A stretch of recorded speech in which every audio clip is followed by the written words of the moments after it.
All right, so we are putting together ALs, MCI, and nitrite. So if you guys go to the periodic table, look up AL. Hopefully you guys can see it's positive 3, right? So we're going to write down AL's MCI is positive 3. So this right here is AL 3 plus. Okay. All right, we are combining that with nitrite. So if you guys go to the periodic table, you will not see my nitrite. Instead, nitrite is one of the polyatomics from the chart that you guys picked up last time. This one right here. So if you guys take a look at nitrite, it's on the right side. It's going to be NO2 minus. So we're going to write NO2 minus. Okay. Any questions on the two ions? Hopefully that part's not too bad. One of them you get from the periodic table. One of them you get from the polyatomic chart.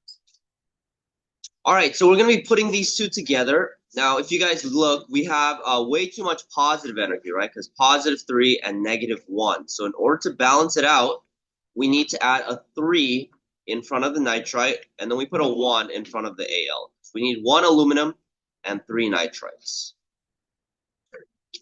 Okay, so that's how you balance out the positive and the negative energy.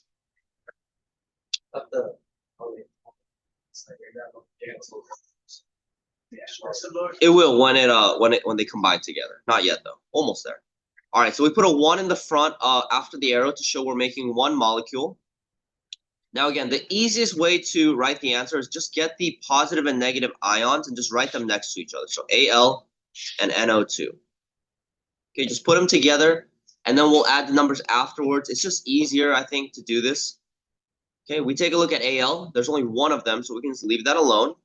But since they're combined, you need 3 of the entire thing. You need 3 of the nitrites. So we're going to put nitrite in parentheses and put a 3 behind it. Okay, that's it.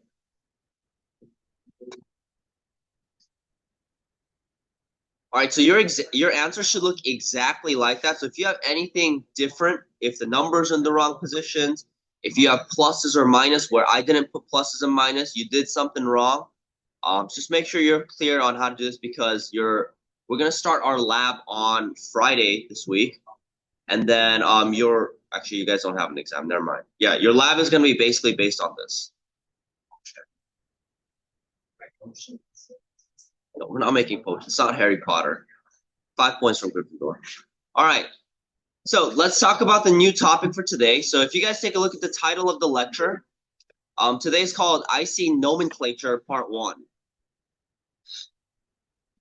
All right, so nomenclature just basically means naming. And so what we're going to do today is we're going to learn how to name these chemicals that we make right here. Okay, so I want you guys to take a look at your half sheet that you guys got last time. And if you guys go to the very bottom, you guys should notice this chart that says naming rules. Okay, so these are the rules on how to name these ionic compounds. I know it looks kind of complicated, but it's pretty simple. I'm going to break it down for you. For today, just keep in mind, don't cross it out on your half sheet because you'll need it. But today we will not be looking at this rule right here. Okay, so don't cross it out. You will need it for next time. But for today, we will not be focusing on this rule. Instead, we're going to look at this and these two right here. Okay. All right, so let's take a look at the naming rules. So the naming rules are very simple. You always write the cation or the positive ion first, and then you write the anion or the negative one second. Okay, so for the cation, you're going to follow this top rule because we're not looking at this bottom one, but it says cations keep their name regardless of their charge. So what we're going to do is we're going to look at this compound, and we're going to look at the cation or the positive ion. So if we take a look at Al, we're just going to write down the full name for Al. Well, we got this from the periodic table. So if you guys look at Al on the periodic table, you guys will see that the name is aluminum. So we're just going to write down the first part of the name for this chemical is aluminum. Super simple. So we're halfway done already. All you have to do is look for the positive ion and write down the name. You don't change anything about it. Just copy it down exactly the way it is. Okay.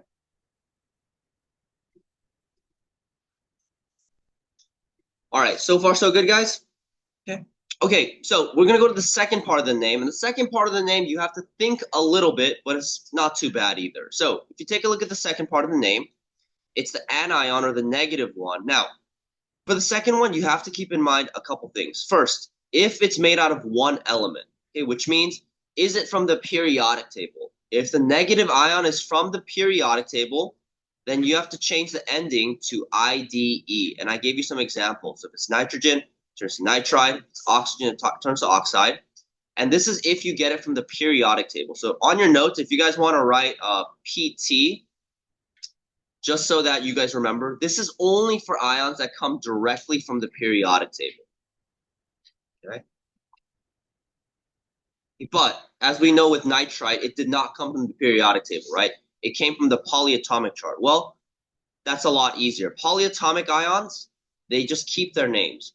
So we use nitrite, so the name is nitrite. Okay, so the name of this chemical, we just changed. The second part of the name is nitrite, and that is your answer for names. Okay, aluminum nitrite. And that's it. That's how you name these compounds. Super simple. You just write the cation name exactly the way it is. And then for the anion, you just check, is it on the periodic table? If it is, you change the ending to IDE, or you just write down the name exactly the way it is. And that's it.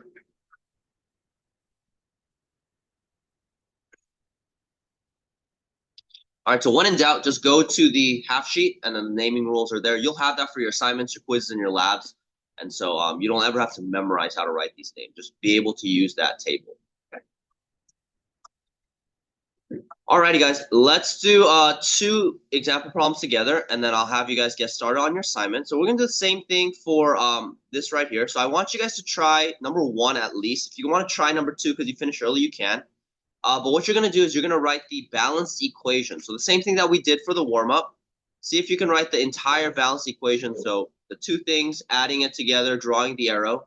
And then after you do that, see if you guys can write the name of the ionic compound. I'll give you guys about 3 minutes to try number 1. If you finish early, you can try number 2. But we'll go over them in about 3 minutes. Okay. See if you guys can try that out. All right, so let's start with number 1. First, we're going to be combining lithium's MCI with chlorine's MCI. So we're going to go to the periodic table to find these. So if you guys take a look at lithium, you guys will see that lithium is right here in the +1 column. So lithium's MCI is +1.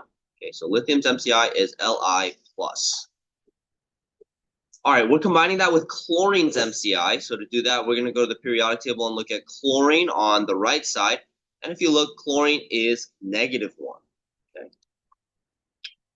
All right, so this is pretty easy. We don't need to balance anything, right? It's just +1 and -1. So we need 1 of each. So I'm just going to put a 1 in front of Li, 1 in front of Cl-.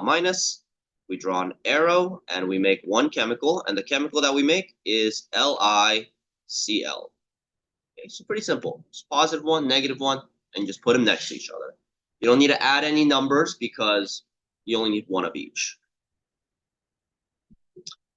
All right, so let's do the naming now. So if you guys remember the naming rules, the first part of the name is the easiest, right? The cation, the positive one, you just copy down the name. Li is lithium, so we write lithium.